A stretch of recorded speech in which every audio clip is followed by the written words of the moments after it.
पन्नगे च सुरेन्द्रे च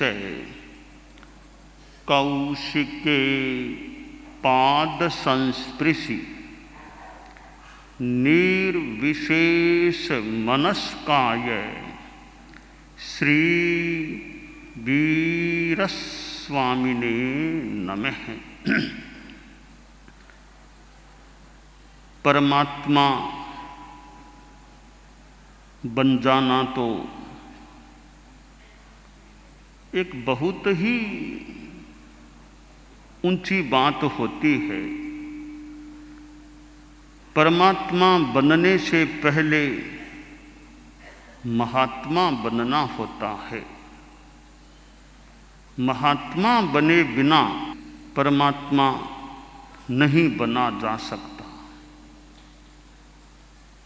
नमस्कार महामंत्र में अरहत, सिद्ध, आचार्य, उपाध्याय और मुनि, साधु, इनको नमन किया गया है।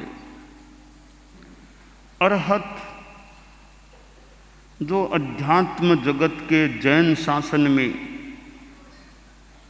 सर्वोच्च पद पर आसीन होते हैं, और सिद्ध तो मानो मनुष्य जगत के पदों से अतीत हो गए हैं। वे तो निरंजन, निराकार, विशुद्ध आत्मा हैं। आचार्य होते हैं, वे मनुष्य के रूप में होते हैं। और नमस्कार महामंत्र में मध्यस्थ हैं, दो ऊपर हैं, दो नीचे हैं, बीच में आचार्य विराजमान होते हैं। उपाध्याय और साधु वैसे भी एक स्थान की दृष्टि से भी संभवतः आचार्य से कुछ समकक्ष हो या नीचे के स्थान पर होते हैं। वे अरहत सिद्ध ऊपर के स्थान पर होते हैं। जैसे 5 तलों का कोई 5 मंजिला मकान हो, उस 5 मंजिले मकान में तीसरी मंजिल में मानो आचार्य विराजमान होते हैं। परम पूज्य कालू गणी आचार्य थे। आज भाद्रव शुक्ला पूर्णिमा है, भाद्रव मास का अंतिम दिन है। और चतुर्मास में ये सावन भादवा, ये 2 खास धर्म के महीने होते हैं। इनमें तपस्या और ज़्यादा अच्छा व्याख्यान कार्य, धार्मिक ज़्यादा एक माहौल संभवतः रहता है या रहना चाहिए। तो 2 महीनों में यह भाद्रव मास और उसका आज अंतिम दिन है। भाद्रव महीना हमारे धर्म संघ के इतिहास की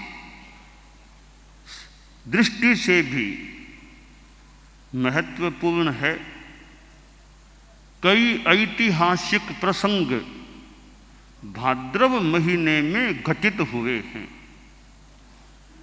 जहाँ भाद्रव कृष्णा द्वादशी परम पूज्य श्रीमद् जयाचार्य का महाप्रयाण दिवस है, तो भाद्रव शुक्ला तृतीया परम वंद्य आचार्य श्री तुलसी का युवाचार्य मनोनयन दिवस है। कालूगणी ने भाद्रव शुक्ला तृतीया के दिन मुनि तुलसी को अपना उत्तराधिकारी युवाचार्य नियुक्त किया था, भावी आचार्य के रूप में स्थापित किया था। तीसरा प्रसंग हम देखें तो भाद्रव शुक्ला छठ कालूगणीवर का महाप्रयाण दिवस है। भाद्रव शुक्ला नवमी परम स्तुत्य आचार्य श्री तुलसी का आचार्य पदारोहण दिवस हो जाता है। आगे हम 5वां प्रसंग देखें तो भाद्रव शुक्ला द्वादशी डालगणी प्रवर का महाप्रयाण दिवस है और भाद्रव शुक्ला द्वादशी के दिन आचार्य श्री महाप्रज्ञ जी ने मुझे महाश्रमण को अपना युवाचार्य मनोनीत किया था। भाद्रव शुक्ला त्रयोदशी को देखें तो परम पूज्य परम वंदनीय भिक्षु स्वामी प्रथम आचार्य हमारे धर्म संघ के, उनका महाप्रयाण दिवस धर्मोत्सव का दिवस होता है और भाद्रव शुक्ला नवमी विकास महोत्सव का दिन भी अब बना हुआ है और भाद्रव शुक्ला पूर्णिमा आचार्य श्री कालूगणी का आचार्य पदारोहण दिवस होता है। तो भाद्रव के कार्यक्रमों में प्रसंगों में मानो आज का अंतिम प्रसंग है भाद्रवी पूर्णिमा का कि कालूगणी ने आज के दिन पट्टोत्सव के साथ या विधिवत जैन श्वेतांबर तेरा पंथ धर्म संघ की बागडोर संभाली थी। आचार्य पद पर औपचारिक रूप में आरूढ़ हुए थे। कालूगणी अष्टम आचार्य थे हमारे धर्म संघ के और उनका जीवन काल लगभग 59.5 वर्षों का रहा और वे श्रीमद् जयाचार्य के शासन काल में जन्मे हुए थे। जयाचार्य, मगवागणी, माणकगणी, डालगणी और फिर स्वयं जो उनके जीवन काल में तेरा पंथ के 5 आचार्यों का आचार्य काल रहा। विक्रम संवत 1933 फाल्गुन शुक्ला द्वितीया को छापर में उनका प्रादुर्भाव हुआ था, जन्म हुआ था और जब उनकी जन्म शताब्दी आई थी, 100 वर्ष पूरे हुए थे, तब परम पूज्य आचार्य श्री तुलसी ने उनके सानिध्य में छापर में कालू जन्म शताब्दी का समारोह आयोजन भी हुआ था और उस समय तो कालूगणी के द्वारा दीक्षित कितने संत साध्वियां धर्म संघ में विद्यमान थे और उस समय छापर में भी काफी संख्या में साधु साध्वियां इकट्ठे थे जब कालूगणी की जन्म शताब्दी का दिन फाल्गुन शुक्ला द्वितीया का समारोह हुआ था। वह 100 वर्षों की उनकी जन्म की संपन्नता का समय था और आज उनका आचार्य पदारोहण दिवस है। वे जन्मे तो उनका जन्म भी थोड़ा सा विशिष्टता लिए हुए था। माता जी छोगा जी सो रही थी और उनको लगा कि कोई छोटा बच्चा आया है। बात का संक्षेप में भाव यह हो सकता है, बच्चा बोलता है कि माँ मैं तुम्हारे पास आना चाहता हूँ। छोगा जी के कोई संतान नहीं थी कि मैं तुम्हारे पास आना चाहता हूँ, तुम्हारी गोद में पलना चाहता हूँ। छोटा बच्चा यूँ कि बोल रहा है। छोगा जी को तो बेटा मानो चाहिए, संतान चाहिए। कहाँ बेटा आजा आजा, मैं तुम्हें पाल लूँगी। तो माँ पाल लोगी, पर एक बात है, मैं आऊँगा मेरे साथ खतरा भी आएगा। क्या तुम खतरे का मुकाबला कर लोगी? क्या तू आजा, तुम्हारे लिए जो भी खतरा आएगा मैं मुकाबला कर लूँगी। वो बच्चा तो अदृश्य हो गया। पास में मूलचंद जी जो कालूगणी के पिताजी वो भी सो रहे थे। उन्होंने कहा किससे बात कर रही हो, अभी तुम रात में किसके साथ बात कर रही हो? कहा कोई छोटा सा बच्चा आया था और उसने कहा कि मैं आना चाहता हूँ, तो उस बच्चे से बात की थी। यानी ठीक है, कोई शुभ संकेत है। अब कुछ समय बाद में बच्चे का जन्म होता है, कालूगणी का जन्म होता है। शिशु मां के पास था। जैसा बच्चे ने वो कहा था कि खतरा साथ में आएगा, तो शिशु मां के पास सो रहा था। एक कोई विकराल आकृति, कोई दैत्य सा, राक्षस सा छोगा जी को दिखाई दिया। अब वो दैत्य या विकराल रूप में जो था, मानो उसने बच्चे को लेने के लिए हाथ आगे संभवतः बढ़ाया। तब छोगा जी सावधान उसको पछाड़ा, उस विकराल आकृति वाले को पछाड़ा, थोड़ा दुत्कारते हुए से यूं पछाड़ा। फिर वो दृश्य अदृश्य हो गया। बाद में दोबारा वो दृश्य दिखाई नहीं दिया। तो जो बच्चे ने कहा था कि खतरा आएगा, वो खतरा आया। माँ जी ने मुकाबला भी किया और उसको दूर कर दिया। तो इससे अनुमान होता है कि कालूगणी कोई दिव्य आत्मा थी, कोई देवलोक से संभावना अनुमान लगा सकते हैं। वे देवगति से च्युत होकर के मनुष्य गति में आए हैं और हो सकता है उनको लगा भी कि मेरा कोई विरोधी भी है, तो वो कुछ कठिनाई पैदा करने वाला है, तो पहले ही मां को कह दिया कि मैं आऊँगा तो खतरा साथ में आएगा। तो ये कई बार आत्माओं के कोई शत्रु भी कोई हो सकते हैं। भगवान पार्श्वनाथ के भी थोड़े प्रतिकूल व्यवहार वाला व्यक्ति था, भगवान महावीर के साथ भी हुआ। तो कालूगणी को भी ऐसा लगता है कोई विरोधी आत्मा, कोई विरोधी देव शक्ति थी और उनको लगा कि मैं जन्मूंगा तो वो विरोधी शक्ति मुझे कष्ट देने वाली हो सकती है, तो मां को संकेत दे दिया कि मेरे साथ खतरा भी आएगा। तो कालूगणी का फाल्गुन शुक्ला द्वितीया को जन्म हुआ। कोई योग है, कालूगणी का जन्म भी शुक्ला द्वितीया को है। गुरुदेव तुलसी का जन्म भी शुक्ला द्वितीया को है। फाल्गुन शुक्ला द्वितीया और कार्तिक शुक्ला द्वितीया दोनों गुरु सुशिष्य का जन्म शुक्ला द्वितीया को हुआ। कालूगणी माता छोगा जी के पास रहने वाले और आखिर कुछ अवस्था आती है, बचपन में ही दीक्षा के भाव भी पैदा हो गए और दीक्षित भी हो गए।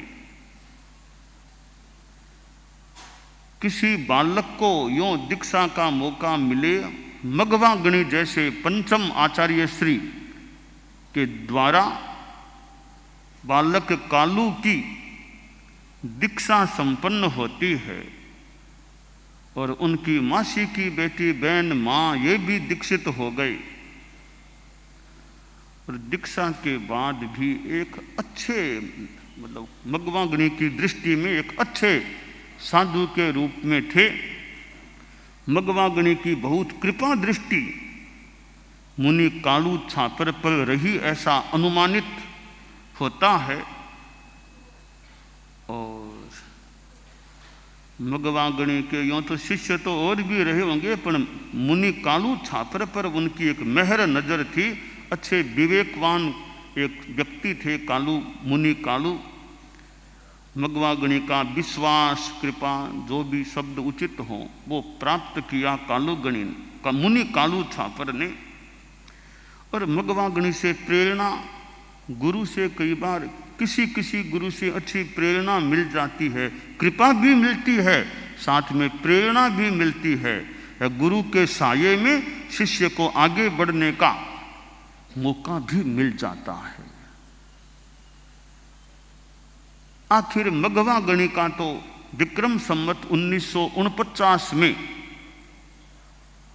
महाप्रयाण हो गया। लगभग 5 साल अंदाज मगवा गणी के सानिध्य में रहने का मुनि कालू को मौका मिला।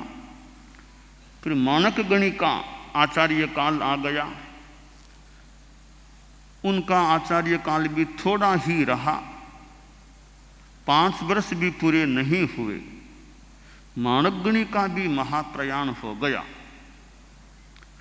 और अब नए आचार्य की अपेक्षा थी। तो नया आचार्य कौन हो?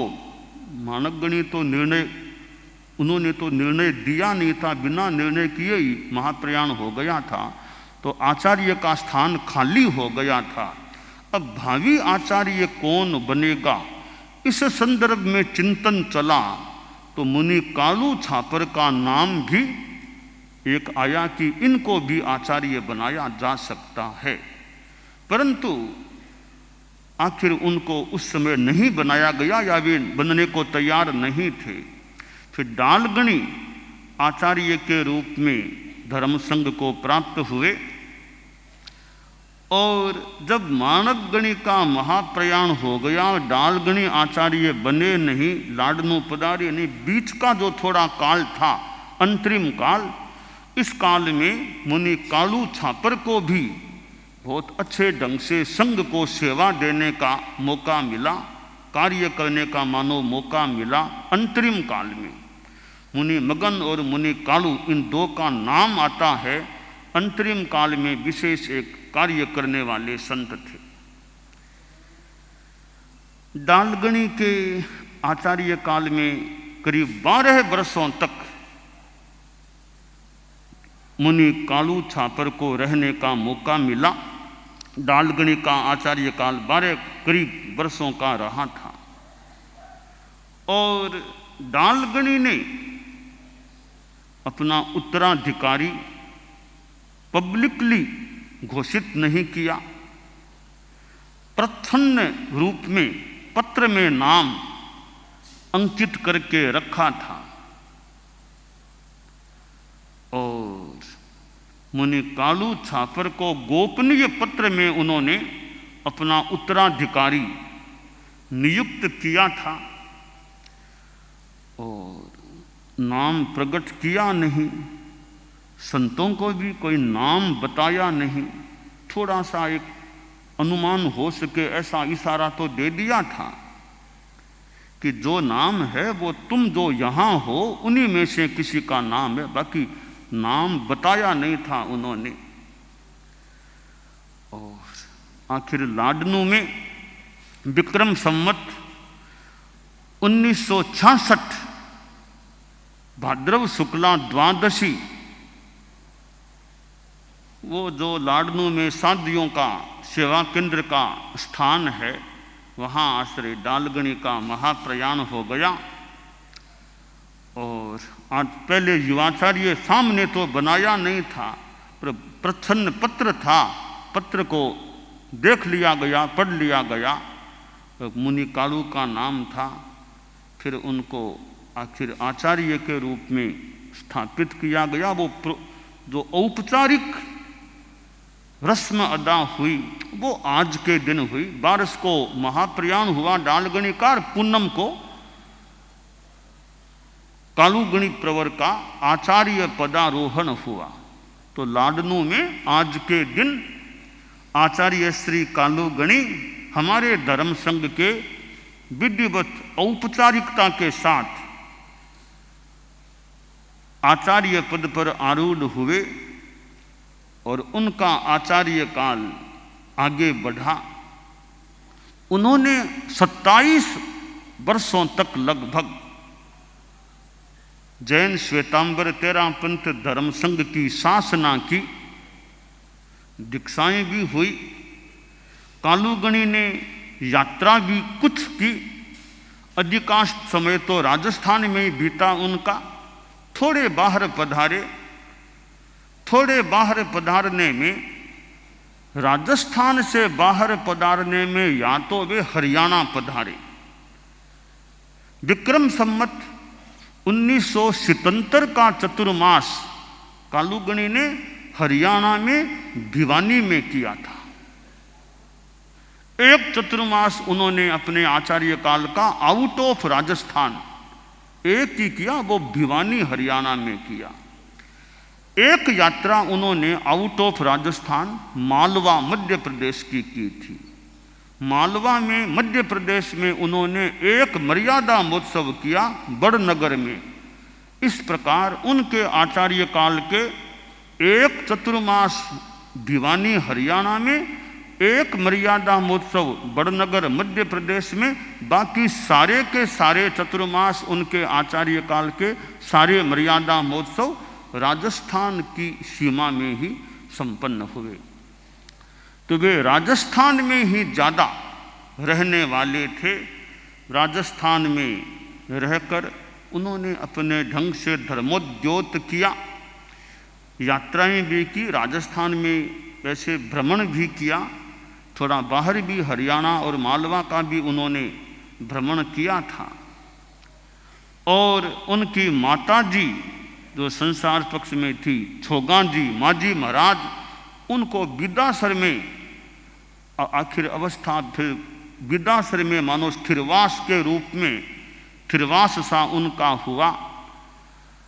और आचार्यों की माता जी विद्यमान हो और माता जी की विद्यमानता में आचार्य का महाप्रयाण हुआ हो। संभवतः तेरा पंथ के इतिहास में एक ही आचार्य हैं जो अपनी साध्वी माता की विद्यमानता में महाप्रयाण को प्राप्त हुए थे। और छोगा जी की काफी वृद्धावस्था थी, 60वें वर्ष में कालूगणी थे और कालूगणी की मन की इच्छा थी कि मैं यात्रा संपन्न करके युवाचार्य की नियुक्ति करूं और युवाचार्य की नियुक्ति माजी के पास विदासर में करूं। ये उनका मनोभाव था, परंतु उनका मनोरथ पूरा नहीं हो सका। जो कार्य उनको विदासर में माजी के उपपात में करना था, वे माजी तक पहुंच ही नहीं सके और उन्हें वह कार्य गंगापुर मेवाड़ में ही जल्दी ही संपन्न करना पड़ा। तो कालूगणी का आचार्य काल, उसमें एक उपलब्धि एक रूप में यह मान लें कि उनके द्वारा दीक्षित 2 सुशिष्य हमारे धर्म संघ के आचार्य बने, जबकि 2 शिष्य आचार्य बन जाएं ऐसा मौका डालगणी को भी नहीं मिला। यह कोई स्पर्धा की बात नहीं है, तो नियति की प्रकृति की जैसी भी योग होता है बातें हैं। डालगणी को भी मौका नहीं मिला और मानकगणी को भी यह मौका नहीं मिला। मानकगणी का दीक्षित और डालगणी का दीक्षित कोई साधु हमारे धर्म संघ में आचार्य पद पर आरूढ़ नहीं हुआ, जबकि जयाचार्य के मतलब युग में तो ये मानकगणी भी दीक्षित थे, डालगणी भी दीक्षित थे, ये भी दोनों आगे आचार्य बने थे। तो कालूगणी के द्वारा दीक्षित 2 शिष्य आचार्य श्री तुलसी और आचार्य श्री महाप्रज्ञ जी हमारे धर्म संघ के, उनके बाद क्रमशः पहले आचार्य श्री तुलसी यानी कालूगणी के अनंतर उत्तराधिकारी आचार्य तुलसी और आचार्य तुलसी के अनंतर उत्तराधिकारी आचार्य श्री महाप्रज्ञ जी बने। और उन दोनों गुरुओं के सान्निध्य में हमें रहने का मौका मिला था। हम में से कितनों को उनके सान्निध्य में रहने का मौका मिला था? तो गुरुदेव तुलसी हमारे माइत थे, आचार्य श्री महाप्रज्ञ जी हमारे माइत थे और हमारे माइतों के माइत कालूगणी थे। कालूगणी हमारे माइतों के भी। तो ऐसे परम पूज्य कालूगणी जिनका संस्कृत भाषा के विकास में भी, हमारे धर्म संघ में संस्कृत भाषा के विकास में भी कितना योगदान है। और कालूगणी जो अनुशास्ता, थोड़े से कठोर अनुशास्ता के रूप में भी थे, जैसा हमने आकलन किया है कि वात्सल्य भी था तो कभी कभी वे कठोर कार्रवाई, कठोर अनुशासन भी कालूगणी कर लेते थे तो शास्ता तो शासन, मात पिता सो प्यार हो, शास्ता का शासन भी वे कर लेते, बहुत एक स्पष्ट कड़ाई कर लेते, यो प्यार वात्सल्य भी प्रदान करते।